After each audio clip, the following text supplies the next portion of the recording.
감사합니다. 오늘 하나님께서 우리에게 주시는 말씀은 창세기 44장 말씀입니다. 창세기 44장 14절에서 24절 말씀입니다. 우리 아이월십 18면에 있습니다. 우리 함께 한 목소리로 봉독하겠습니다. 창세기 44장 14절에서 24절 말씀 우리 함께 봉독하겠습니다. 이것은 하나님의 말씀입니다. 유다와 그의 형제들이 요셉의 집에 이르니 요셉이 아직 그곳에 있는지라 그의 앞에서 땅에 엎드리어 요셉이 그들에게 이르되 너희가 어찌하여 이런 일을 행하였느냐? 나 같은 사람이 점을 잘 치는 줄을 너희는 알지 못하였느냐? 유다가 말하되 우리가 내 주께 무슨 말을 하오리이까? 무슨 설명을 하오리이까? 우리가 어떻게 우리의 정직함을 나타내리이까?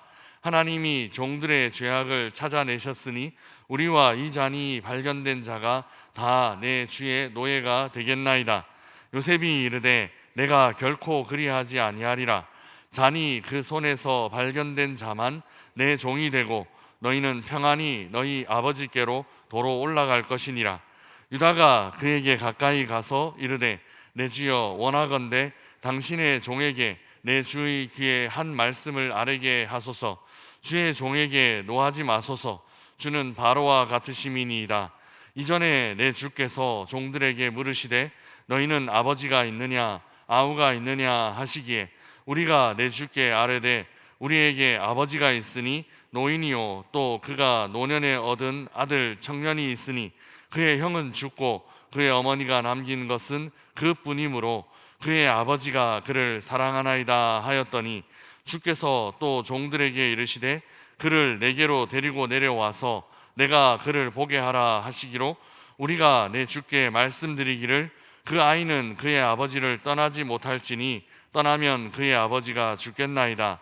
주께서 또 주의 종들에게 말씀하시되 너희 막내 아우가 너희와 함께 내려오지 아니하면 너희가 다시 내 얼굴을 보지 못하리라 하시기로 우리가 주의 종 우리 아버지에게로 도로 올라가서 내 주의 말씀을 그에게 아뢰었나이다. 아멘. 유다가 요셉에게 청하다 다시 기회를 주시다라는 제목으로 말씀을 나누겠습니다. 요셉의 형들이 다시 가나안 땅을 향해 길을 떠났습니다. 그러나 이 길은 오래 가지 못했습니다. 애굽에서 곡식을 사서 아버지 야곱에게 돌아가는 길이었지만 그 길에서 다시 애굽으로 돌아오는 길을 택해야만 했습니다. 요셉을 만났고 식사까지 함께 했지만 그들은 아직 동생을 알아보지는 못했습니다. 요셉은 형들을 그냥 돌려보내지는 않았습니다. 자신의 은잔을 곡식 자루에 넣어 도둑질한 것처럼 꾸몄습니다. 은잔을 넣은 곡식 자루는 베냐민의 것이었습니다. 요셉은 이를 빌미 삼아 형들을 뒤쫓아갑니다. 베냐민의 곡식 자루에서 요셉의 은잔을 발견하였고 형들 일행은 어쩔 수 없이 가던 길을 돌려 다시 요셉이 있는 성으로 돌아오게 됩니다. 이 장면, 도망가고 뒤쫓아가 만나는 장면은 창세기를 묵상하면서 이전에 한번 살펴본 적이 있습니다. 야곱이 외삼촌 라반의 집에서 나올 때 딱 이런 모습이었습니다. 라헬이 라반의 드라반을 훔친 일 때문에 그래서 라반이 야곱의 뒤를 쫓아왔습니다. 물론 라반이 야곱을 쫓아온 이유는 꼭 드라빔의 문제만은 아니었습니다. 자신의 양떼들을 야곱에게 빼앗겼다라고 느끼는 마음과 또 거의 무급으로 일하면서도 늘 결실이 좋았던 야곱이 계속 자신의 양떼들을 돌보아 주기를 바라는 마음, 자신 옆에 있었으면 하는 마음도 아마 외삼촌 라반에게는 있었을 것입니다. 야곱이 외삼촌 라반의 집을 도망쳐 나올 때와 또 다른 점도 있습니다. 우선 라헬은 진짜 드라빔을 훔쳤지만 들키지 않았고 베냐민은 은잔을 훔치지는 않았지만 들켰다라는 점이 다릅니다. 진짜 도둑질 했을 때는 들키지 않고 잘 넘어갔지만 도둑질 하지 않았던 때는 들키고 다시 소환되었다라는 것이죠. 이처럼 어떤 일은 분명한 결과가 있게 마련이지만 항상 어떤 결과 아래에서 어떤 원인 때문에 결과가 맺어지는 것은 아닙니다. 그 사이에는 참 많은 변수들이 있는데 이 변수들을 주도하시고 주관하시는 분은 바로 우리 하나님이십니다. 그래서 도둑질을 하고도 들키지 않은 경우도 있고, 도둑질을 하지 않았음에도 들키는 이런 경우들이 항상 우리 인생에는 있다라는 것이죠. 법칙대로 흘러가는 것이 아니라 하나님의 인도하심대로 흘러가는 것이 우리 인생이다라는 것을 배우게 됩니다.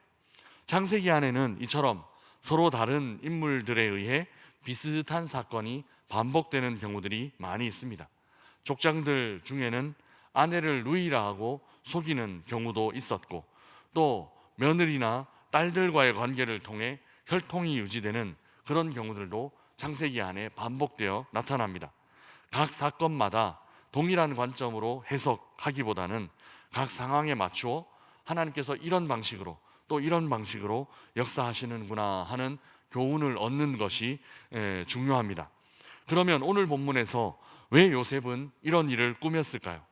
형들을 그냥 돌려보내지 않고 베냐민의 자루에 은잔을 넣어 덫과 같은 사건, 트랩과 같은 사건에 휘말리게 했을까요? 이렇게 한 이유는 우선 베냐민을 떠나보내기 싫어서이지 싶습니다. 또한 형들이 베냐민에게 어떻게 행동하는지 보고 싶어서입니다. 만약 형들이 베냐민을 보호하거나 베냐민을 위해 나서지 않고 꼬리 자르기 하듯이 베냐민을 도둑질한 사람으로 내팽겨쳐 두더라도 사실 요셉 입장에서는 나쁠 것이 없습니다. 형들이 그렇게 행동했다면 당장 요셉은 베냐민을 이런 악한 형들 사이에 두지 않고 자기 옆에 두고 애굽에서 자신과 함께 살게 했을 것입니다. 그러나 요셉에게 더 궁금한 것은 형들의 태도였을 것입니다. 베냐민이 홀로 죄를 뒤집어 쓰도록 형들이 내버려 둘지, 아니면 이전과는 달리 베냐민을 위해 나서줄지 아마 요셉은 무척 궁금했을 것입니다. 이전에 요셉 자신이 애굽에 팔려올 때는 형들 중 그 누구도 나서서 말려줄 사람이 없었습니다. 형들이 모두 가해자이고 형들이 모두 주동자였으며 형들이 모두 방조자였고, 그래서 형들 모두 공범이었습니다. 그중 한 사람도 말리거나 요셉의 편에 서주지 않았습니다. 유다가 죽이지 말자고는 했지만 오히려 노예로 파는 데는 주도적인 역할을 했습니다. 또 그때 일이 다 진행되고 난 이후에 르우벤이 뒷북을 치기는 했지만 어쨌든 르우벤도 요셉을 잡아두고 또 요셉을 괴롭히는데 동참하기는 마찬가지였습니다.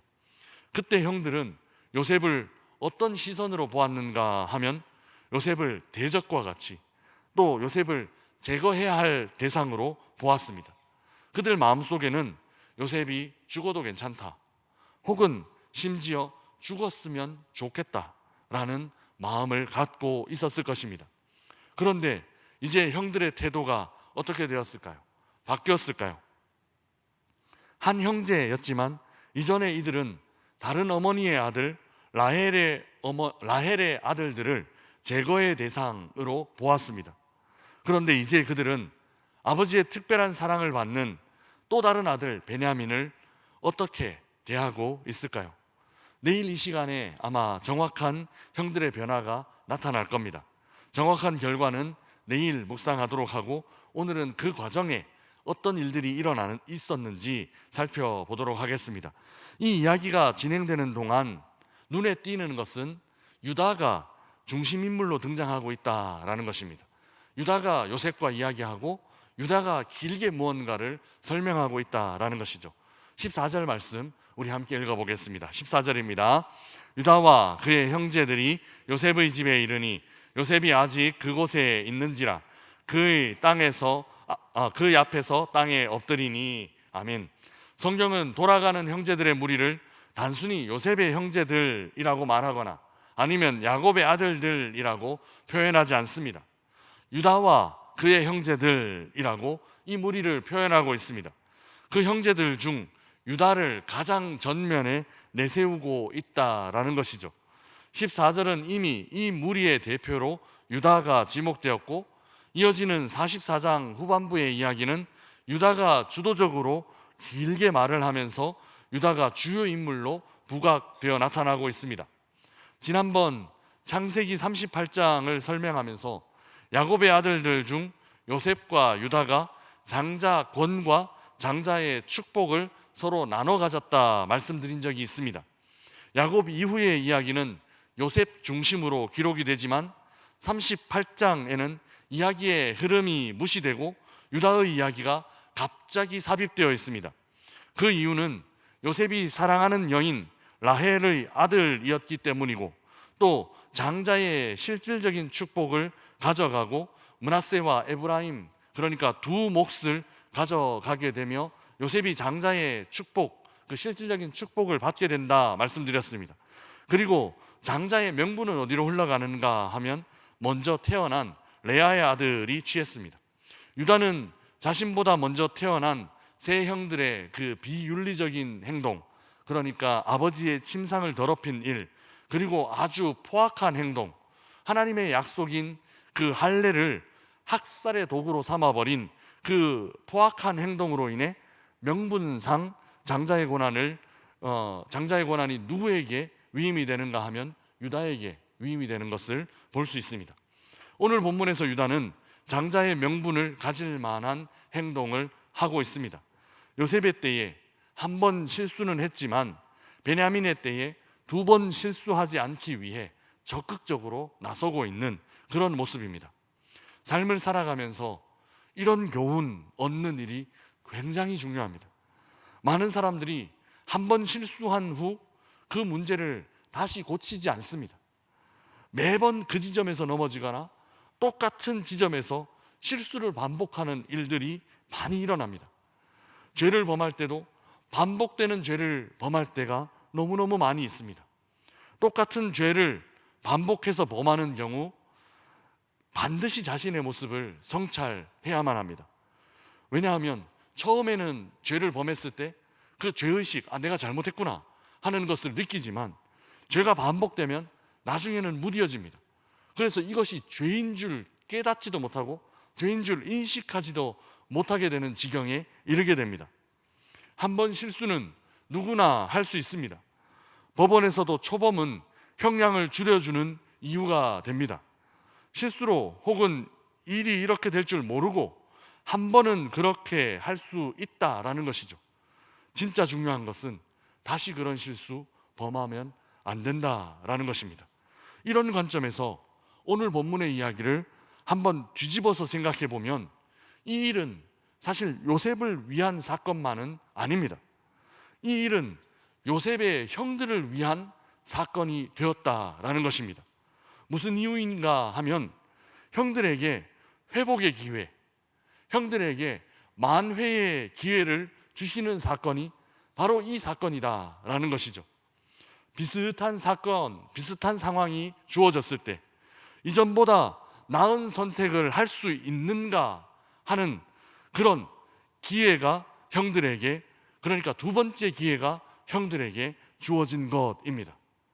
요셉의 때는 실패했지만 베냐민의 때는 그 실수를 반복하지 않으므로 이전의 실수를 만회할 수 있는 기회를 하나님께서 이 형들에게, 이 이스라엘 자녀들에게 주신다라는 것입니다.